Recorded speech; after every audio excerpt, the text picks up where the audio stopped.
Hi everyone, तो आप सभी का स्वागत है आज के एक नए लेक्चर के अंदर, जिसके अंदर हम बात करने वाले हैं रंध्र यानी कि स्टोमेटा के बारे में। क्लास 10th बायोलॉजी का चैप्टर नंबर फर्स्ट है, जिसका नाम है जीवप्रक्रम। टॉपिक हमारा है रंध्र। आज के बाद इस टॉपिक को दोबारा से आपको पढ़ने की जरूरत नहीं पड़ने वाली है, क्योंकि आज हम इससे संरचना यानी कि स्ट्रक्चर से इसके फंक्शन को समझेंगे और चीज़ों को फ्लो चार्ट से समझेंगे, जिस तरीके से हमने अभी तक समझे हैं पिछले लेक्चर्स के अंदर। उसी तरीके से आज हम इस लेक्चर को बहुत ही ज़्यादा आसान करने वाले हैं। तो चलिए फिर बगैर टाइम को वेस्ट किए हम चलते हैं, अपने टॉपिक पर चलते हैं और समझते हैं कि रंध्र होता क्या है। देखिए, अगर हम रंध्र की बात करें यानी कि स्टोमेटा की बात करें, तो हमको सबसे पहले ये मालूम होना चाहिए कि ये कहाँ पर पाया जाता है। इसकी लोकेशन हमें मालूम होनी चाहिए। तो आइए देखते हैं। देखिए, रंध्र जो होता है ना, पत्ती की सतह पर जो सूक्ष्म छिद्र होते हैं उन्हीं को हम रंध्र के नाम से जानते हैं। पत्तियों की सतह पर ये पाए जाते हैं और बहुत ही ज़्यादा सूक्ष्म होते हैं। हम अपनी नग्न आँखों से इन्हें देख नहीं सकते। अगर हम इनके कार्य की बात करें तो इनके कार्य क्या हैं? तो इनके कार्य में सबसे पहले हम बोलते हैं कि इनके जो कार्य होते हैं गैसों का आदान-प्रदान करने का। जैसे कि आपने पिछले क्लासेस के अंदर हमने बात किया था प्रकाश संश्लेषण यानी कि फोटोसिंथेसिस के बारे में। तो हमने कहा था कि पौधों को फोटोसिंथेसिस यानी कि प्रकाश संश्लेषण करने के लिए उन्हें कुछ चीज़ों की आवश्यकता पड़ती है। तो उसमें हमने कहा था कि पौधों को फोटोसिंथेसिस करने के लिए, प्रकाश संश्लेषण करने के लिए कार्बन डाइऑक्साइड, जल और क्लोरोफिल और सूर्य के प्रकाश की आवश्यकता पड़ती है, तब जाकर के पौधे अपना भोजन तैयार करते हैं और ऑक्सीजन गैस रिलीज होती है।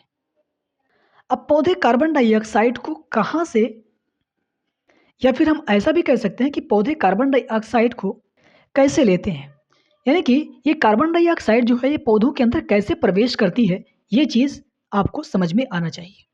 देखिए, कार्बन डाइऑक्साइड जो है वो पौधों के अंदर इन्हीं रंध्रों के माध्यम से ही प्रवेश करती है। और जब प्रकाश संश्लेषण की प्रक्रिया के दौरान जो ग्लूकोज बनता है और जो ऑक्सीजन गैस रिलीज होती है, वो ऑक्सीजन गैस पौधों को, उस गैस की तो कोई रिक्वायरमेंट, कोई ज़रूरत होती नहीं है, तो वो गैस इन्हीं रंध्रों के माध्यम से बाहर निकाल दी जाती है। यानी कि आपको ये मालूम होना चाहिए कि पौधे फोटोसिंथेसिस यानी कि प्रकाश संश्लेषण के लिए कार्बन डाइऑक्साइड को अंदर लेते हैं और ऑक्सीजन गैस को बाहर निकालते हैं। तो ये जो कार्बन डाइऑक्साइड अंदर जा रही है और ऑक्सीजन जो बाहर निकल रही है, इन्हीं रंध्रों के माध्यम से ही बाहर निकलती है। तो प्रकाश संश्लेषण के लिए गैसों का अधिकांश आदान-प्रदान इन्हीं छिद्रों के माध्यम से होता है। वो कौन से छिद्र हैं? जिन्हें हम रंध्र यानी कि स्टोमेटा के नाम से जानते हैं। और वाष्पोत्सर्जन की जो प्रक्रिया होती है पौधों के अंदर, ये वाष्पोत्सर्जन की जो प्रक्रिया होती है, जिसमें क्या होता है, पौधे अधिकांश मात्रा में, या फिर हम ऐसा बोल सकते हैं कि पौधे 99% जल को जल वाष्प के रूप में बाहर निकालते हैं। तो ये जो जल वाष्प के रूप में पौधे जल को बाहर निकालते हैं, ये किसके माध्यम से निकालते हैं? तो इन्हीं रंध्रों के माध्यम से बाहर निकालते हैं। तो वाष्पोत्सर्जन प्रक्रिया में जल जल वाष्प के रूप में रंध्र द्वारा निकाला जाता है।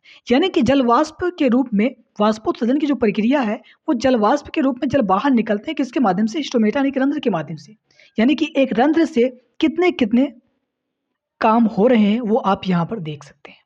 रंध्र कहाँ पर पाया जाएगा, ये आपको मालूम होना चाहिए।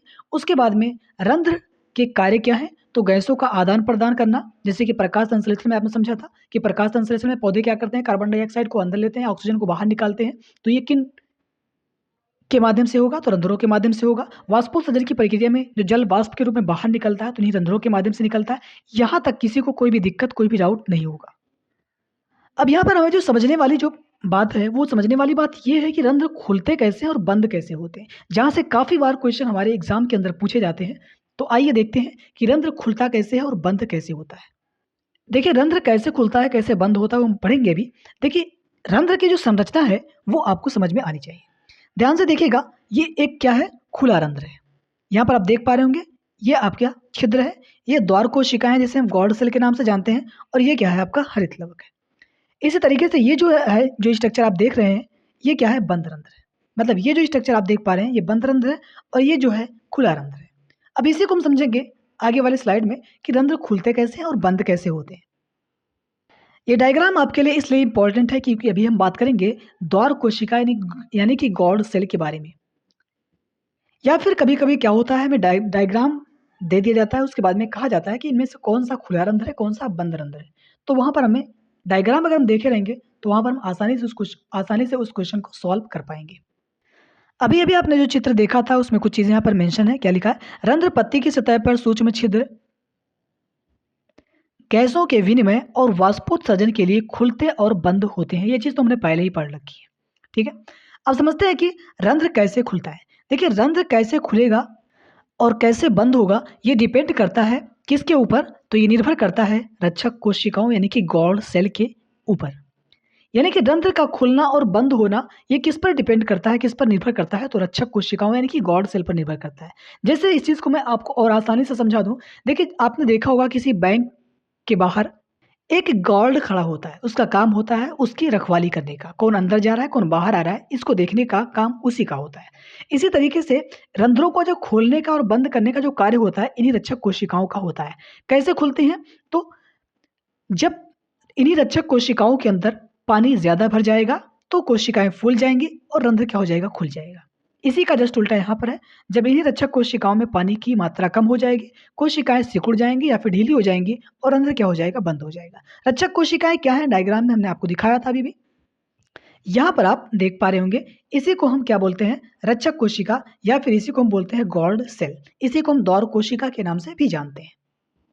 जब इनके अंदर जल की मात्रा ज़्यादा हो जाती है, आप ऐसा भी कह सकते हैं कि ये फूल जाती है, तो क्या हो जाता है? रंध्र खुल जाता है। यहाँ से जो क्वेश्चन आएँगे, ये क्वेश्चन क्या पूछा जा सकता है आपसे? डायरेक्ट 5 मार्क्स का क्वेश्चन आएगा, क्या पूछेगा? रंध्र क्या है? पहला क्वेश्चन तो यही हो गया। रंध्र के खुलने और बंद होने की प्रक्रिया का वर्णन कीजिए। यहाँ पर आप देख ही पा रहे होंगे कि ये कितनी मर्तबा क्वेश्चन आपसे पूछा गया है। पिछली क्लासेस के अंदर हमने प्रकाश संश्लेषण यानी कि फोटोसिंथेसिस के बारे में बात किया था, तो ये क्वेश्चन बहुत ही ज़्यादा इंपॉर्टेंट है। अगर आपने उस लेक्चर को नहीं देखा तो उस लेक्चर को ज़रूर देखिएगा। ये क्वेश्चन आपके एग्जाम में हर साल पूछा जाता है, लगभग 8 बार ये क्वेश्चन आपसे पूछा गया है। तो ये लेक्चर आपको कहाँ मिलेगा? तो इसी यूट्यूब चैनल पर मिल जाएगा, प्लेलिस्ट सेक्शन में जाइएगा, आपको वो लेक्चर मिल जाएगा। बहुत ही आसान एक्सप्लेनेशन के साथ मैंने उसे समझाए हैं, तो उम्मीद है कि आप उस लेक्चर को देखेंगे तो बहुत ही ज़्यादा फ़ायदा मिलेगा। और अगर आप चैनल पर नए हैं तो चैनल को सब्सक्राइब करना ना भूलें। यहीं पर आपको सारी की सारी क्लासेस मिलेंगी और नोट्स भी आपको फ्री में मिलते हैं। इस टॉपिक से जो ऑब्जेक्टिव क्वेश्चन आपसे पूछे जा सकते हैं, वो क्वेश्चन क्या होंगे? वाष्पोत्सर्जन किसके द्वारा होता है? ये क्वेश्चन बहुत ही आसान है, ठीक है? तो अभी भी हमने समझा है इसको, इस उम्मीद है कि आप इसे सॉल्व कर पाएँगे। तो कमेंट बॉक्स के अंदर इसका आंसर ज़रूर देंगे। एक क्वेश्चन और है, जो ऑब्जेक्टिव क्वेश्चन है, जो आपके एग्ज़ाम के अंदर पूछा गया है, तो उसे ज़रूर सॉल्व करिएगा, पीडीएफ में आपको वो क्वेश्चन मिल जाएगा। तो आज के लिए बस इतना ही। इसी तरीके से आप एक-एक टॉपिक को कवर करते जाइए। हर एक टॉपिक आपके लिए इम्पोर्टेंट है क्योंकि कहीं से भी आपसे क्वेश्चन पूछा जा सकता है। तो आज के लिए इतना ही, फिर मिलेंगे किसी नए टॉपिक के साथ, तब तक आप इसे रिवाइज़ करिएगा। Thank you so much.